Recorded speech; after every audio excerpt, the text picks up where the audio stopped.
Today we are talking about habits that your player needs to add to their daily soccer routine. Go ahead and check it out. Thanks so much for joining us today. If you're watching this on YouTube, go ahead and like, subscribe so you can follow all our weekly tips. So I get this question a lot. What is it that my player needs to be doing? What more can they be adding to their training? What more can they be adding to help them get to the next level, whether it's to make that team, whether it's to get recruited for college, whatever the goal may be. Parents, players want to know, okay, am I doing enough? So I wanted to do this quick video just talking about what are some daily habits that your player needs to have. And I'm not saying you have to do these all the time. I'm not saying this has to be some of these things you're always going to be doing, but working with successful players, being around successful players, being around successful people in general, they rely on habits. And those habits are what informs them to be able to reach that next level. So number one, I would say start off with eating. Are you eating well? Obviously, I had a whole podcast episode, or if you're on YouTube, go ahead, check it out. I'll link to it with a soccer nutritionist. And she gave a lot of good directions on making sure that your player is properly fueling. One of the worst things that you can do is underfuel. And so make sure that you're fueling your body well. Make sure, if you're a parent, make sure you're helping your player to fuel well. Again, you can go ahead and check out her directions, exact instructions on what that means to fuel well. So number one, make sure you're eating well. I know a lot of players will tell me they will not even eat during the day. So make sure that you are eating during the day. Make sure you're fueling your body so that you can be able to perform at your very best. Number two, it's sleeping well. And this one is another tricky one, especially for older players. When they have a lot of when they're in high school and have a lot of homework, it's so easy not to sleep well. They'll go to bed at 1 or 2 and then have to wake up at 6 a.m. You do that again and again, you're going to constantly sleep deprive. Sleep is when your body is able to rest, it's able to repair itself. Your body needs to have sleep. And I know that's difficult, but get into a habit of having a bedtime routine. I know that sounds weird, but it's really beneficial for your player to have a routine for bedtime. Make sure that they're getting the recommended amount of hours of sleep. 8 to 9 would be awesome. Number three is a tough one, right?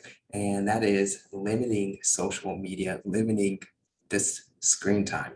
It's so easy to plop down and start playing video games when you come home, or you're just like, oh, I just want to see what's going on. I want to stay connected to friends. I'm not saying you totally cut these things off, but you need to limit them so that you're going to have time to be able to do what you need to do, whether it's doing your homework, whether it's working on your game, right? Limit your screen time. Number four is a big one, and I constantly don't understand why players don't realize this, but are you touching the ball outside the prescribed time that you're doing at training? So many times players that go to training, they have training 3 times, 4 times a week, but that's not the same as going out there and spending time with the ball, passing the ball up against the wall, seeing how it comes back to you, working on ball mastery drills, spending time working on your craft. If you want to be good at something, you want to have a good relationship with something, I talked about this last week, you have to be able to spend time with it. So you have to keep working on your game. You have to be touching the ball outside of training. Just going to training and saying, that's going to be good enough. That's going to be good enough. I'm getting plenty of touches there, right? It's just not enough. The best players in the world, they have a really great relationship with the ball. Go ahead and make sure you're touching the ball outside of training, not just dribbling around the house. I think that's awesome. I think that's great, especially for younger players. But when you're older player, you need to spend that time focused, deliberate training that you're trying to get better at. Number 5 is a big one, and I'm not saying you have to do this every single day, but resistance training is a great thing to add to your daily routine. That's gonna help. That's gonna help grow your base of athleticism. If you are working on something, and I'm not saying you have to go and lift a bunch of weight or spend a bunch of hours in the gym. More power to you if you do. I love working out as well, but you need to be able to, you need to be doing something on a daily basis that's going to help build up your athleticism, be able to help decrease the chance or the likelihood of you getting injured.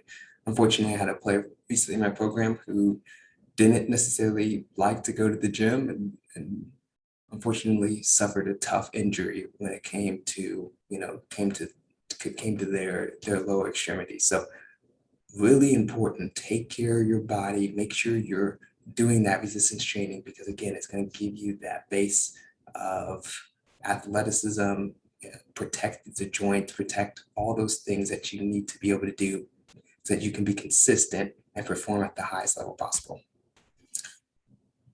Sixth one goes along with that, fitness. That no one really likes to run. I was telling a player that the other day. You have to you got to embrace the running portion of it. Unfortunately, this is a game that's built on running. And the more you look at the professional level, you see that some of these guys are essentially track stars, track athletes that also have unbelievable body control, coordination, ball skills, everything that you need to be able to perform at that level. And that's the same thing that you need too. I'm not saying you have to be running as much as him. I'm not saying you go out and you run 6 or 7 miles every day, but you need to have some sort of fitness. If not a daily thing, but it needs to be pretty frequently to make sure you have that strong base to allow you to perform at that level.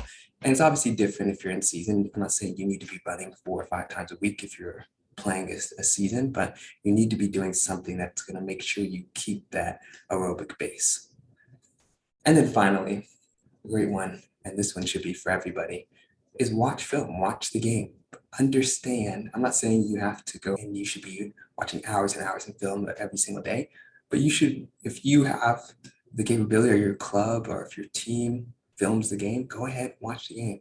If your player is a little bit younger, there's several things you can do. You can have them watch film of stuff that comes on the TV, whether it's the national team plays, the professional team play, even going to watch college or even high school if they're really young. Go out and watch them so that they can be able to see like, oh man, this is much higher level than where I'm at right now. Just going out and watching and absorbing the game helps your player to say, okay, that's exactly where I want to be. Or man, look at how they're getting out of pressure. Or look at how they solve problems. Look at their decision making. Look at the speed that they're being able to execute whatever movements that they have. That's it for today's show. Just make sure you let me know if you agree about these 7 habits. What would you add? What would you take away? What did your player need help with? All right, talk soon.